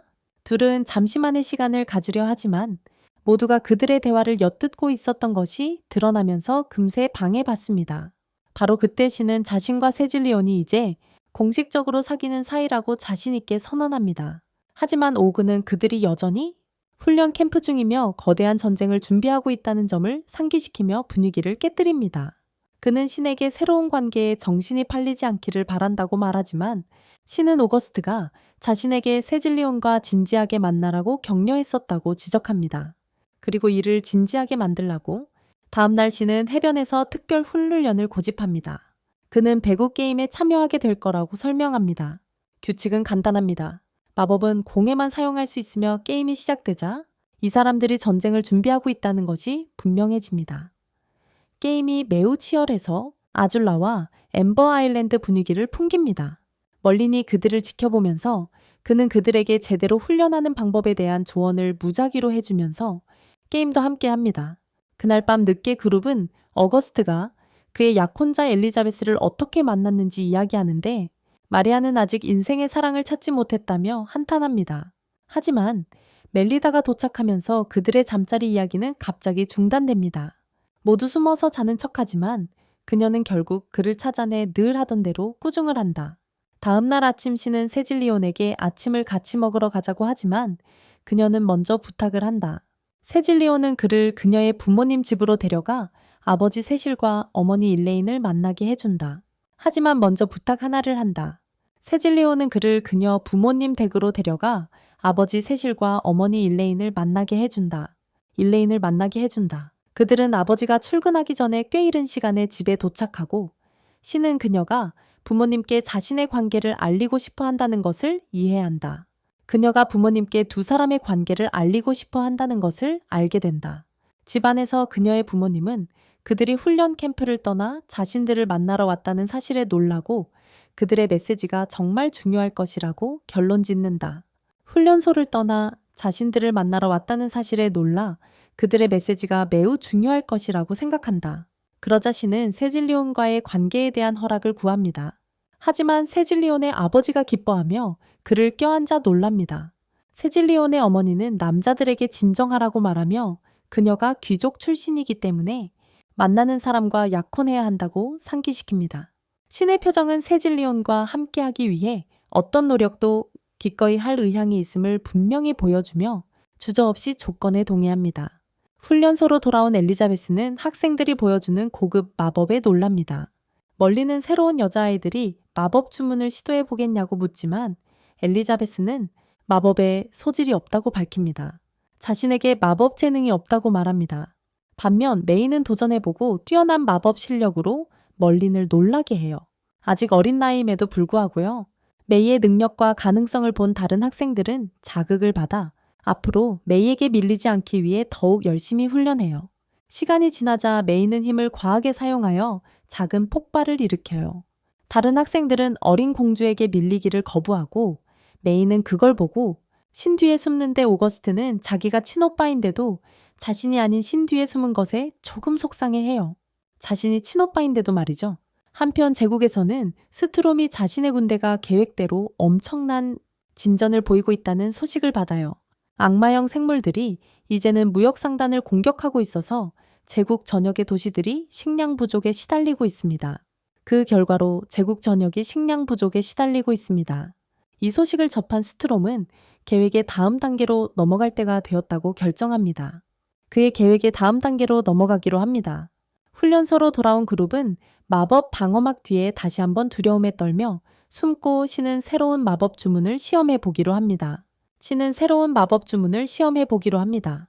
이번에는 방어막을 2배로 하고 충격에 대비하지만 신은 그 주문이 공격 주문이 아니라고 설명합니다. 그 주문이 공격 주문이 아니라고 설명합니다. 그러자 신이 마법으로 바위를 띄우자 모두 놀랍니다. 그들은 신이 같은 마법 주문으로 자신을 공중에 띄우자 더욱 놀랍니다. 공중부양하다. 신은 바람 마법을 사용해서 공중에 떠 있고 얼마 후에는 날기 시작합니다. 모두 경외감에 찬 눈으로 바라보며 언젠가 자신들도 신처럼 할 수 있기를 바랍니다. 그처럼 그날 밤 늦게 신은 마침내 멀린과 멜리다에게 자신과 세질리온이 약혼했다고 말합니다. 어른들은 언젠가는 그렇게 될 거라고 생각했고 이제 멜리다는 세질리온의 부모님과 만나고 싶어 합니다. 곧 두 가족이 만나고 멀리는 세실과 일레인에게 신이 그의 친손자가 아니에요. 그와 멜리다는 세질리온의 부모가 약혼에 동의한 이유가 시니바이스만가와 혈연 관계가 있다고 생각했기 때문이라고 추측합니다. 그 추측 때문에 머리는 세질리온의 부모에게 자세한 내용을 명확히 해야 한다고 생각했습니다. 그들이 그들의 추측에 근거한 실수를 계속하지 않도록 말이죠. 이러한 추측 때문에 머리는 세질리온의 부모와 자세한 내용을 명확히 하는 것이 적절하다고 생각했습니다. 그래서 그들이 그들의 추측에 근거한 실수를 계속하지 않도록 말이죠. 추측 말입니다. 사실이 밝혀진 후 세질리온의 아버지는 상당히 실망감을 표현하는데 어느 정도 이해가 갑니다. 어느 정도는 이해가 됩니다. 하지만 그는 갑자기 신의 머린과의 혈연 관계가 축복을 내릴 때 고려사항이 아니었다고 밝힙니다. 축복을 할 때 고려사항이 아니었다고 말입니다. 세실은 그들의 결정이시니 자신의 딸을 얼마나 소중히 여기는지에 기반한 것이라고 설명합니다. 세실리온을 모든 것보다 우선시 여기는 신의 마음 때문이라고요. 세실리온의 부모님이 이를 설명한 후 신은 자신의 딸을 온 힘을 다해 지키겠다고 맹세하고 부모님은 그에게 감사를 표합니다. 얼마 후 신은 그룹의 모든 학생들에게 방어력 강화 마법이 부여된 업그레이드된 유니폼과 온도 조절 기능까지 더한 유니폼을 나눠줍니다. 하지만 그는 자신처럼 로켓 부츠는 주지 않았는데 그 이유는 그것이 조종하기 매우 어렵기 때문입니다. 로켓 부츠 사용을 마스터하려면 더욱 고급 훈련이 필요하지만 지금은 업그레이드된 유니폼으로 충분하다고 그는 확신시켜줍니다. 학생들은 그에게 동의하며 새 유니폼을 받았으니 신이 훈련 강도를 높여서 엄청나게 고된 훈련을 시킬 거라고 예상합니다.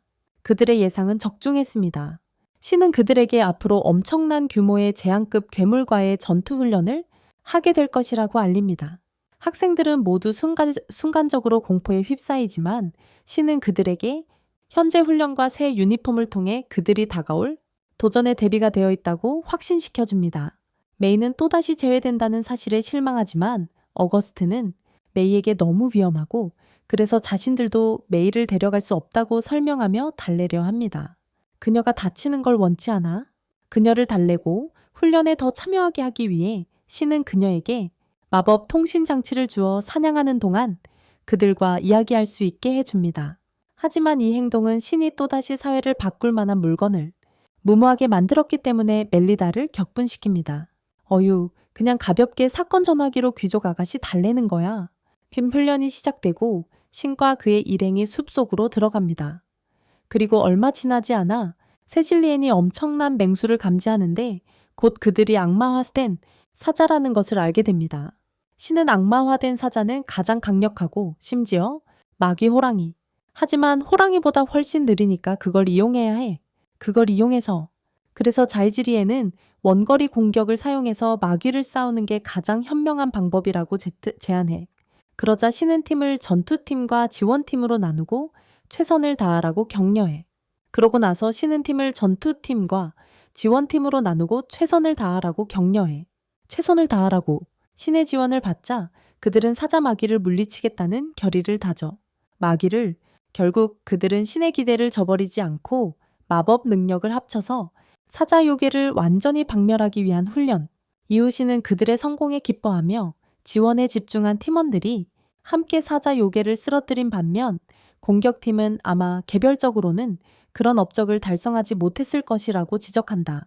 훈련은 계속되고 그들은 여러 마리의 요괴들을 하나씩 차례로 쓰러뜨리며 신을 실망시키지 않는다. 혼자서 요괴들을 처치할 수 있다는 것을 증명한 후 어거스트는 신에게도 훈련에 참여하라고 상기시킨다. 그날 밤 늦게 신과 세실리에는 그들의 약혼이 발표될 파티에 참석한다. 발표될 예정인 파티에 참석한다. 대신 왕도 참석하셔서 새로운 것을 축하하는 건배를 제안하십니다. 커플. 파티 후 신은 밖에서 자이지리엔과 이야기하며 자신이 일을 거꾸로 하고 있어요. 보통 약혼 전의 행동이 먼저 나오지만 신은 결정합니다. 그의 계획을 실행하여 공식적으로 세실리엔에게 을 제시합니다. 결혼 반지. 그는 그녀의 손가락에 반지를 끼워주고 두 사람은 마침내 오랫동안 기다려온 둘만의 시간을 가지며 키스를 나눕니다. 며칠 후 신은 자신의 스터디 그룹 학생들에게 비행하는 방법을 가르치기로 합니다. 그와 똑같이 신은 그들에게 부유 마법을 걸면서 그 개념을 설명합니다. 그들에게 훈련이 끝나가고 어거스트는 그들의 새로 업그레이드된 유니폼이 다가오는 왕국 행사에 매우 유용할 것이라고 지적합니다. 그들은 초대를 받았습니다.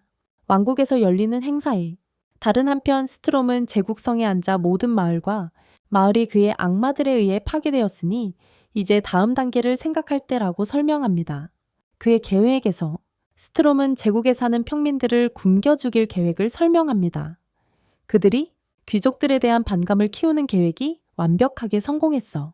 이 증오심 덕분에 그는 귀족들을 쉽게 악마화하여 제국이 멸망할 때까지 모두 학살하게 만들었지. 그리하여 제국은 멸망했어.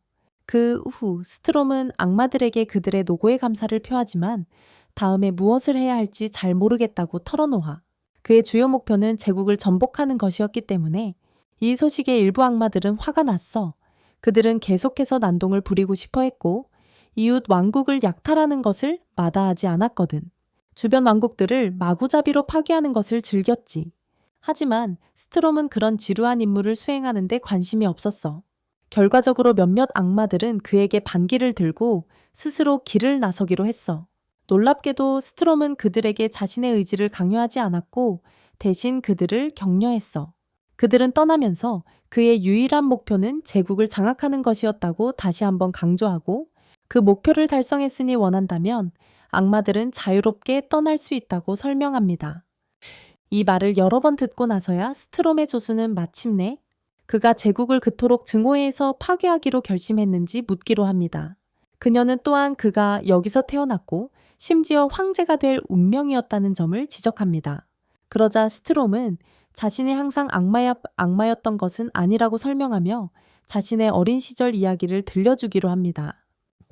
수년 전 스트롬은 왕위 계승 후보 1순위였음에도 불구하고 평민들과 농장에서 긴밀히 일했습니다. 사람들은 그가 평민들에게 얼마나 자유롭게 대해주는지 눈치채고는 그 이유를 물었습니다. 그들을 그렇게 존중해서 대하는 이유를 말이죠. 그는 귀족으로서 특혜를 받으며 자랐지만 어릴 적 여러 나라를 여행하면서 그 문제에 대한 자신의 견해가 극적으로 바뀌었다고 설명했습니다. 다른 나라에는 노예제도 같은 게 없다는 것을 깨달았습니다. 심지어 그곳 평민들의 삶의 질이 제국 평민들보다 훨씬 높다는 것을 알게 되었습니다. 그래서 스트롬은 제국 평민들에게도 그런 더 나은 삶을 제공하고 싶다고 결심했습니다. 제국 평민들에게 말이죠. 결과적으로 스트롬은 제국 평민들에게도 그런 삶 더 나은 삶을 원했습니다. 더 나은 삶을 말이죠. 그는 자신의 지식을 이용하여 제국의 미래와 백성을 더욱 발전시키고자 굳게 결심했습니다.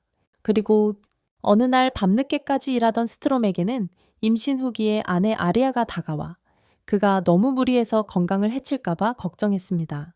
아리아는 남편이 너무 일만 하고 건강을 해칠까봐 걱정스러운 마음을 표현했습니다. 그리고 스트롬은 아내의 걱정을 덜어주기 위해 자신은 괜찮다고 안심시키며 제국 백성들이 자신을 필요로 하기에 야근을 할 수밖에 없다고 설명했습니다. 한편 후에 황제가 될 하랄드라는 남자는 제국의 다른 공작들과 회의를 열었습니다. 그들은 모두 갑자기 주민들이 그들의 영토 대신 스트롬 제국의 영토로 이주하는 것, 그들을 더욱 괴롭히는 것은 스트롬이 날마다 황제가 되는데 점점 더 가까워지고 있다는 것이다. 는 사실이다. 공작들은 스트롬이 황제가 된다면 그가 그들의 손해를 감수하고 서민들에게 이익이 되는 정책을 시행할 것이라고 확신하며 그런 일이 일어나지 않도록 필사적이다. 는 것을 그들의 좌절한 불평 속에서 하랄드가 끼어들어 스트롬을 막을 계획을 세웠지만 그를 수도에서 바쁘게 해야 한다고 확신시켜준다. 는 것을 해서 잠시 후 스트롬은 초대장을 받고 기뻐한다. 협의 후에 그는 아내 아리아에게 기쁜 소식을 전합니다. 마침내 다른 귀족들이 서민들을 위한 그의 의견을 지지하려는 것 같기 때문입니다. 하지만 아리아는 불길한 예감이 들고 함정일지도 모른다고 생각합니다.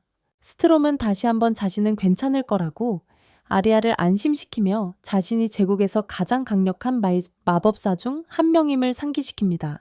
다른 한편 군경의 한 구성원이 일부 서민들에게 최근 납치 사건이 발생했고 납치된 사람들이 노예로 팔리고 있다고 알립니다.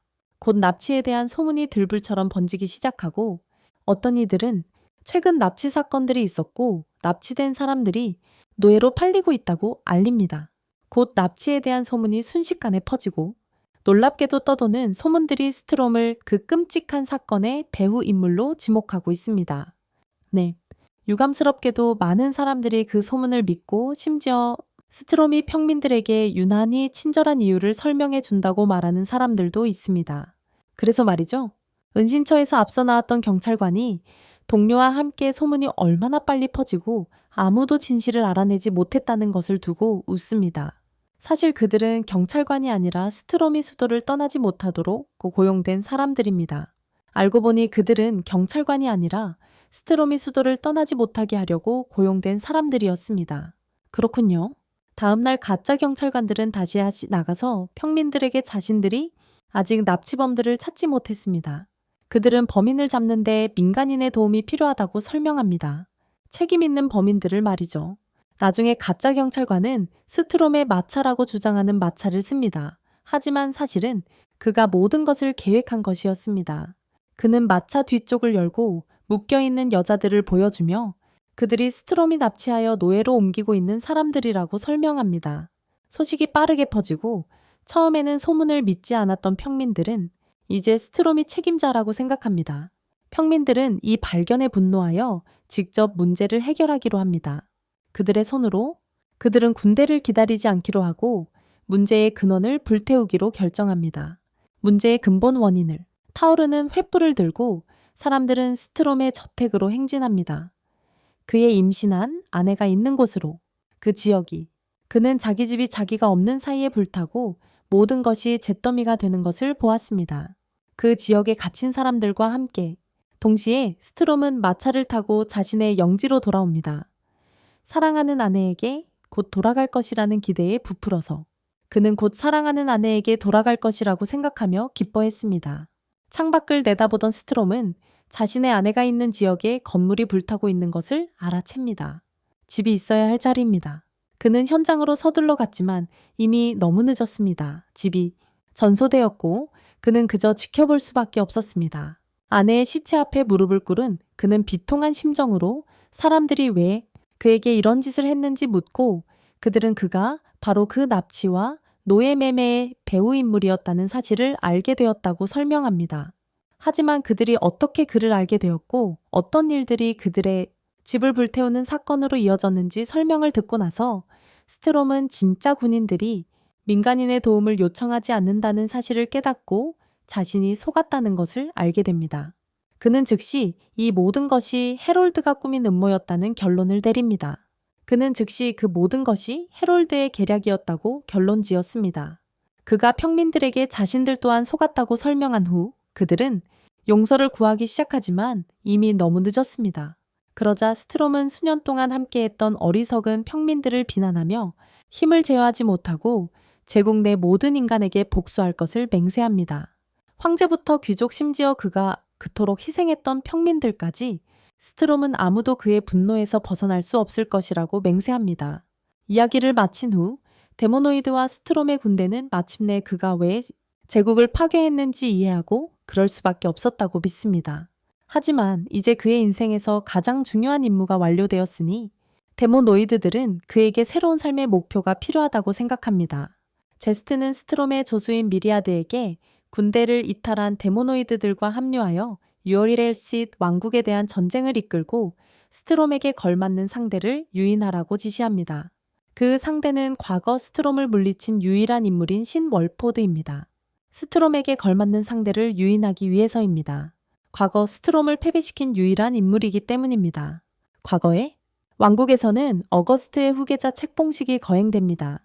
하지만 의식이 시작되자 인근 국가에 대한 데모노이드들의 공격 소식이 전해집니다. 데모노이드들의 공격입니다.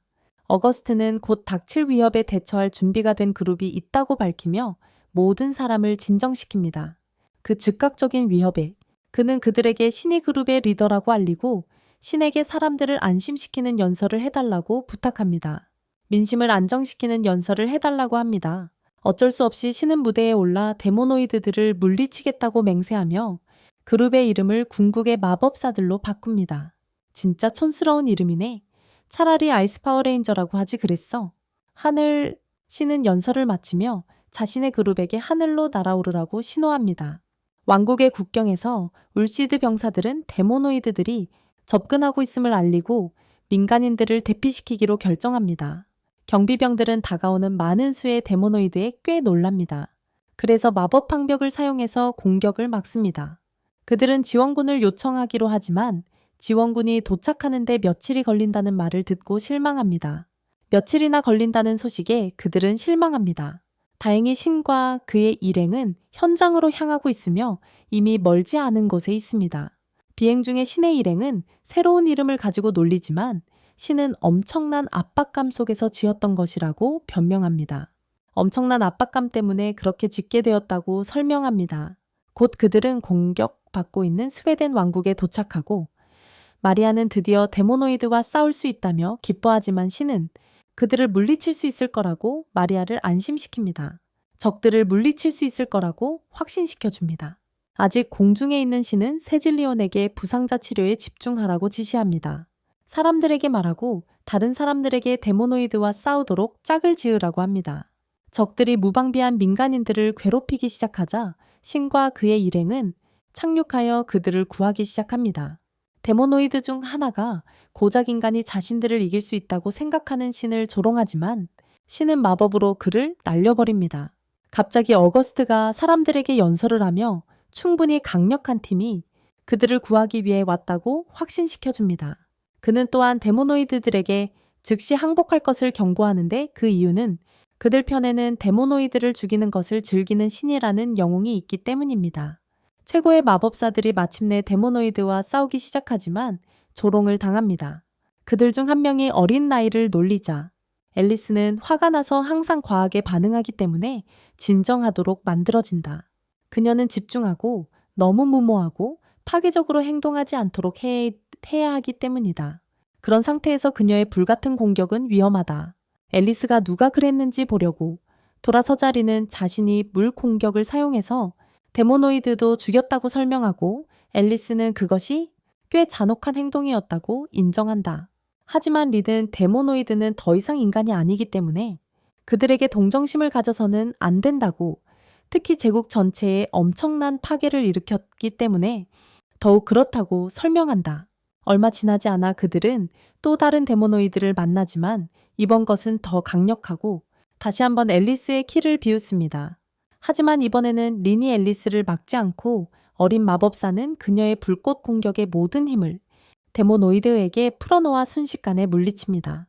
그런 모습을 보인 후 린과 앨리스는 데모노이드 사냥을 계속하고 누가 더 많은 데모노이드를 죽일 수 있는지 경쟁을 합니다. 내기를 합니다. 다른 곳에서는 다른 조원들이 데모노이드와 싸우고 그들로부터 정보를 얻으려고 합니다. 그러는 동안에 말이죠. 그들의 모든 노력이 헛수고인 것처럼 보일 때 그들은 계속해서 적들을 학살하고 데모노이드 중 하나가 마침내 말하기로 동의할 때까지 말입니다. 그는 그들이 악마화되었고 증오로 가득 차 있기 때문에 공격한다고 설명합니다. 끊임없이 이용당하고 쓰레기 취급당해서 생긴 증오심이야. 제국의 귀족 여러분, 데모노이드는 그들의 증오가 너무 커져서 이제는 평화롭게 사는 자들을 원망하지만 그 집단의 구성원들은 자신들에게는 무고한 사람들을 죽이거나 해칠 권리가 없다고 주장합니다. 다른 최고 마법사들은 계속해서 막대한 힘을 과시하며 수많은 데모노이드들을 끊임없이 파괴합니다. 그들은 또한 여러 민간인들을 구출하는 한편 카이실리아는 치유 마법을 사용하여 대피소에서 부상당한 민간인들을 치료합니다. 반대편에서는 신이 도전하는 데모노이드들을 계속해서 압도하고 있습니다. 그를 상대하려는 자들을 말이죠. 적 중 하나가 신의 약점을 찾으려 하지만 약점이 없을지도 모른다는 걸 깨닫고 낙담합니다. 데모노이드의 우두머리는 어거스트를 왕자로 알아보고 그가 최고 마법사들의 지도자라고 생각합니다. 어거스트를 물리치면 나머지 마법사들은 식은 죽 먹기일 거라고 결론 내립니다. 그에게는 아주 쉬운 일이 될 거라고요. 하지만 어거스트는 자신이 그들의 지도자가 아니라고 말하지만 데모노이드는 굽히지 않고 여전히 그를 쓰러뜨리려 합니다. 데모노이드가 계속 자랑하는 동안 마리아는 기습 공격을 시도하지만 그는 손쉽게 맞고 강력한 주먹으로 반격하는데 신의 업그레이드된 마법 유니폼이 아니었다면 뼈 하나 남지 않았을 것입니다. 그녀가 마법 장비를 착용하고 있다는 것을 깨달은 데모노이드는 보호받지 못하는 부위를 공격하려 하지만 마리아는 그보다 먼저 행동하여 그의 악랄한 계획을 실행하기 전에 강력한 공격을 가합니다. 하지만 마법사들은 놀랄 일이 기다리고 있는데 먼지가 가라앉자 데모노이드 역시 마법 방어 장비를 갖고 있음을 알게 됩니다. 그는 무사히 잔해에서 나와 자신이 그 마법 메이스를 이전 사용자를 죽이고 빼앗았다고 설명합니다. 마법사들은 곤봉을 보고 깜짝 놀라며 신이 군대에 준 것과 같은 곤봉임을 알고 경악합니다. 이 발견에 당황하지만 두려움을 떨쳐내고 격렬한 전투를 재개할 준비를 합니다. 하지만 데모노이드는 마법 장비로 그들을 물리칠 수 있다는 자신감에 차서 그들에게 전력을 다해 공격하라고 부추깁니다. 두 마법사는 그동안 갈고 닦은 실력을 모두 발휘하여 데모노이드에게 가장 강력한 공격을 퍼붓습니다. 처음에는 자신만만했지만 그의 오만함은 금세 화를 불러들이고 그들은 완벽한 타이밍의 합동 공격으로 그를 무찌릅니다. 그의 마법 장비가 엄청난 폭발에 파괴되고 마리아는 그를 비웃는다. 집중력을 잃었다고? 이것은 어거스트가 데모노이드를 마무리할 시간을 벌어주는 또 다른 방해가 된다. 뒤에서 날린 미친 듯한 폭발은 그를 랭고쿠 상태로 만든다. 왕국으로 돌아와 왕은 싸움이 점차 줄어들고 있음을 알아차리고 젊은 최고 마법사 팀이 상황을 잘 처리하고 있다는 사실에 기뻐한다. 스스로 잘 해결하고 있다는 것을 멀린과 멜리다 또한 지켜보며 전장에 나설 필요가 없다는 사실에 안도한다. 전장에 나서지 않아도 된다는 것을 이에 제스트의 공범 중 한 명은 신이 그 집단에서 극도로 강력한 구성원일 뿐입니다. 한편 도시 밖에서 지켜보던 제스트는 신이 마족들에겐 너무 강력하고 이대로라면 임무에 실패할 것이라고 결론 내립니다. 제스트의 초기 임무는 마족들과 싸우게 해서 신의 힘을 측정하는 것이었지만 신에게 위협이 될 만큼 강력한 자가 아직 없어 보입니다. 그래서 처음 계획으로 정보를 수집할 수 없게 되자 제스트는 실패하지 않기 위해 필사적으로 스트라임의 조수인 미리아를 전투에 참여시키라고 부르고 그녀가 신에게 꽤 강력한 상대가 되기를 바랍니다. 역시나 미리아는 엄청난 힘을 보여주며 전장을 초토화시키고 그 모습에 스트라움의 시선이 꽂히고 제스트가 자신 없이 왜 그렇게 즐거워하는지 의아해합니다. 즐거워하는군요. 한편 세실리아는 부상자들을 치료하려 애쓰지만 마력이 거의 소진되어 버거워합니다. 다시 전장으로 돌아와 신은 강력한 데모노이드를 감지하고 그것이 최근에 합류한 미리아임을 알게 됩니다. 두 영웅이 위에서 기습 공격을 시도하지만 몇 번의 강력한 타격 후 미리아는 폭발 속에서 무사히 나타납니다. 앨리스가 또다시 화염 마법을 과하게 사용했지만 아무런 피해도 주지 못합니다. 미리아를 상대로 인상적인 방역 후 데모노이드가 그녀를 포획합니다. 이때 앨리스는 미리아가 이전에 싸웠던 다른 데모노이드들보다 훨씬 강한 존재임을 깨닫고 다른 영웅들에게 후퇴할 것을 경고합니다. 다른 한편 어떤 데모노이드들은 강력한 존재가 나타났다는 정보를 받지만 다른 데모노이드들이 후퇴하기 시작하자 혼란스러워합니다. 하지만 그들은 신이 그들을 압도적인 마법 공격으로 황폐화시키는 강력한 존재임을 알게 됩니다. 모두 도망치려 하지만 신은 새로운 공격 마법을 풀어 그들을 전멸시켜 하나도 빠져나가지 못하게 합니다. 광활한 전장의 다른 곳에서 신의 일행이 앨리스를 구하기 위해 도착합니다. 미리아는 하지만 곧 그들이 데모노이드와 상대가 되지 않는다는 것을 깨닫습니다. 미리아는 자신을 구하려는 모든 구성원들을 상대하기 위해 엄청난 힘을 보여주고 혼자서 그들을 모두 물리치고 심지어 링까지 기절시킵니다. 이로 인해 앨리스는 다시 자신의 힘을 제어하지 못하게 되지만 힘을 발휘하기 전에 미리아는 토니에게 폭발을 날립니다. 그래서 그녀는 자신을 희생하고 공격을 받습니다. 미리아가 패배한 그룹 구성원들을 끝내려는 순간 신이 차가운 표정으로 현장에 도착합니다. 그는 미리아가 자신의 친구들에게 한 짓을 보고 분노하여 데모노이드와 싸울 준비를 합니다. 리는 의식을 회복하고 신에게 미리아가 자신들이 생각하는 것보다 훨씬 강력하다고 경고합니다. 다른 데모노이드들, 굴하지 않고 신은 미리아에게 부상당한 팀원들을 치료하라고 지시한다. 여전히 극도로 분노한 신은 미리아에게 맞서며 이 싸움이 자신이 원했던 것이라고 그의 힘이 얼마나 강한지 알 수 있을 것이라고 설명한다. 두 사람은 치열한 전투를 벌이고 마법 공격과 물리 공격을 결합하며 엄청난 전투 능력을 보여준다. 잠시 후 미리아는 다른 데모노이드들이 도망쳤으므로 도망치기로 결정한다. 미리아는 떠날 준비를 하지만 그녀의 음흉한 미소를 본 후 신은 그녀가 파괴적인 공격을 펼치려 한다고 생각했다. 그는 모두에게 도망치라고 경고하지만 시간이 없어서 그는 그러고 나서 미리아가 만들어낸 엄청난 폭발로부터 다른 사람들을 보호하기 위해 아우구스트가 신은 강력한 장벽을 만들어 폭발의 영향권 안에 있는 모든 사람들을 보호합니다. 대규모 폭발에 충격이 가라앉자 그는 미리아가 데모노이드들이 도망칠 시간을 벌어주고 있었다는 것을 깨닫습니다. 도망치도록 그들이 도망친 것을 보고 신은 데모노이드들을 놓친 것에 대해 자신의 그룹에게 사과합니다. 그저 수수께끼처럼 사라질 것이라면 공격의 의미가 무엇이었는지 궁금해하며 신비롭게. 하지만 그의 친구들은 미리아가 얼마나 강력했는지에 더욱 걱정하며 만약 스트라함이 있었다면 얼마나 나빴을지 궁금해합니다. 상황이 왕국 밖에서 미리아는 데모노이드들을 이끌고 자신이 제스트의 지시를 받아 신과 그의 마법사 일행으로부터 탈출할 기회를 주었다고 설명한다. 스트라흐는 위에서 미리아가 데모노이드들이 안전하게 후퇴하도록 돕는 것을 지켜본다. 그는 하늘에서 내려다보며 약간 실망한 듯 보이는데 그가 제국을 장악한 이후로 꽤 심심했기 때문이다. 그 지루함을 해소하기 위해 그는 신이 아마 자신의 지루함을 달래주고 기대할 만한 무언가를 줄 것이라고 생각한다.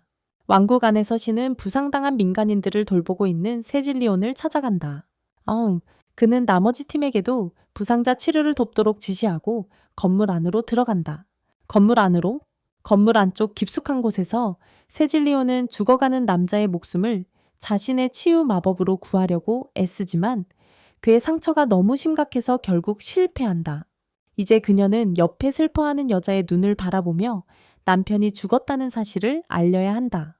하지만 세질리온은 자신의 마법이 모든 상처를 치유할 수 없다는 것을 어떻게 아내에게 설명해야 할지 모르겠다. 그래서 그녀는 자신의 마법 장비를 이용해 남자를 되살리려고 한다. 남편이 죽었다고. 그래서 그녀는 자신의 마법이 모든 상처를 치유할 수 없다는 것을 어떻게 아내에게 설명해야 할지 몰라. 그래서 자신의 마법 장비를 이용해 그 남자를 되살리려고 한다. 그녀가 아직 옷을 벗으려고 애쓰는 중에 신이 그녀 뒤에 나타나 위로한다. 안 될 거라고 설명하면서 그러자 신은 도와주겠다고 나서며 그 남자에게 손을 얹고 어떻게든 살아있는 그 남자의 세질리온의 능력이 놀랍다고 생각합니다.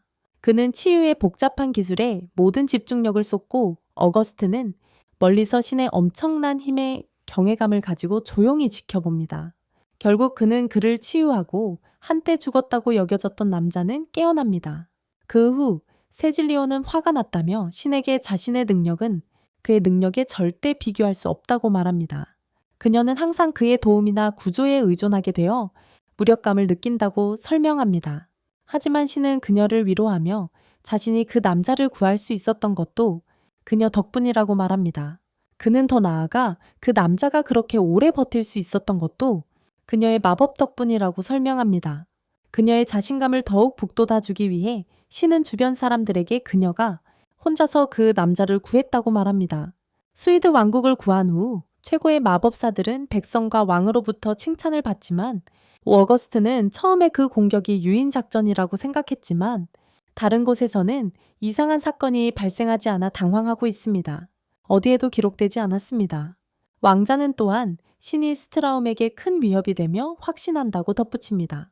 마왕제는 신이 전쟁에 참전할 거란 걸 알고 있었을 거야. 그는 스트라움이 어린 영웅을 보살필 어떤 조치도 취하지 않은 이유를 궁금해합니다. 그래서 그는 스트라움의 진짜 의도를 확신하지 못합니다. 미래의 공격으로부터 자신들을 보호하기 위해 어거스트는 왕에게 동맹을 제안합니다. 우르시드 왕국이라니 모두들 충격을 받습니다. 하지만 국왕은 아우구스트의 관점과 임박한 위험을 이해하고 동맹을 고려하겠다고 약속합니다. 그 후 신은 스위드 국가에 더 빨리 도착하기 위해 마법 포털을 사용하지 않은 것을 후회하지만 다른 사람들은 그가 마법 관문을 오직에만 사용할 수 있다고 상기시켜줍니다. 그가 적어도 한 번은 가본 곳들. 신과 어거스트는 동시에 무언가를 깨닫습니다.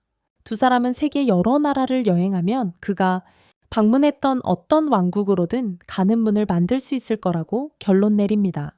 그날 밤 그들은 마법의 문을 통해 집으로 돌아와 임무 성공을 축하하는 모두에게 환영받습니다. 어거스트는 아버지에게 동맹을 설명하고 다른 왕국과의 동맹을 맺는데 외교관으로 일할 수 있는지 묻습니다. 아버지는 자랑스러워하며 그의 요청을 받아들입니다.